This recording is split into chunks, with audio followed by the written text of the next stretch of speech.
Changing for Excellence was really an initiative started at the Provost's office to just evaluate how we do business in the support realms and how we could do it better. And before Changing for Excellence, we had a facilities operations division. Student housing had their own maintenance facilities operations, and we decided to combine those two organizations into one department called Facility Services. At the same time, we also looked at a zone model of service delivery. Our zones are really a group of people that are multidisciplined, and they're embedded right where the customers are. They have a better opportunity to understand their buildings because they're assigned the same buildings all the time for their maintenance and repair functions, and their customers.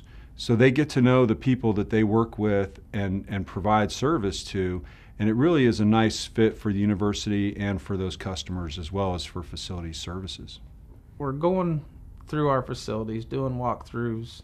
I was speaking with my night shift supervisors, and they had mentioned something about the elevator at Strong, so I went and took a look at it. Well, I come to Strong Hall at KU quite often from my offices on the West Campus. And if I'm going up a couple of flights, I usually take the elevator. And I think for my entire time at KU, I've always wondered, why do we have a freight elevator, what looks like a freight elevator, taking people up to visit the chancellor, the provost, other offices? The elevator was awful. It was old laminate, like countertop laminate panels on the wall. And kind of this stark, metallic, banged up, dinged, paint scratched, and a floor that looked like, you know, a herd of Kansas buffalo had walked through it. I kind of decided that of all the buildings where all the departments are, I thought that was a really good building to have a really nice project like that.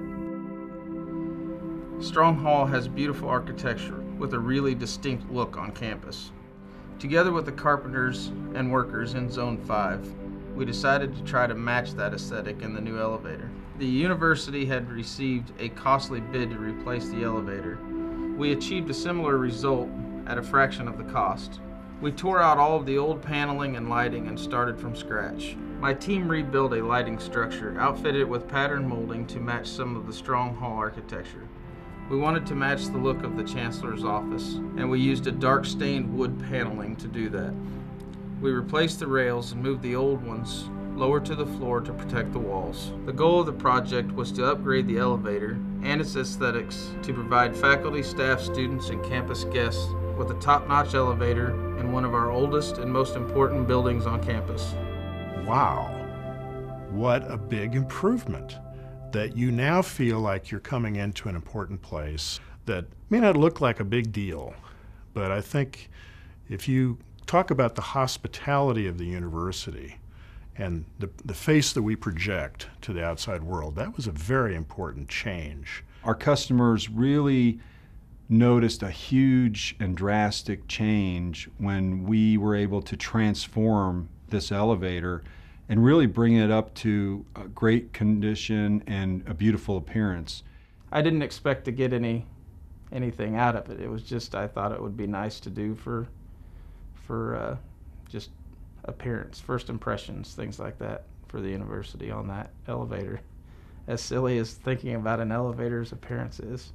And I think that metaphor really goes across the whole campus, where we're making changes every day that our customers can see and feel and appreciate as we make the facilities the very best that they can be. This is what we do.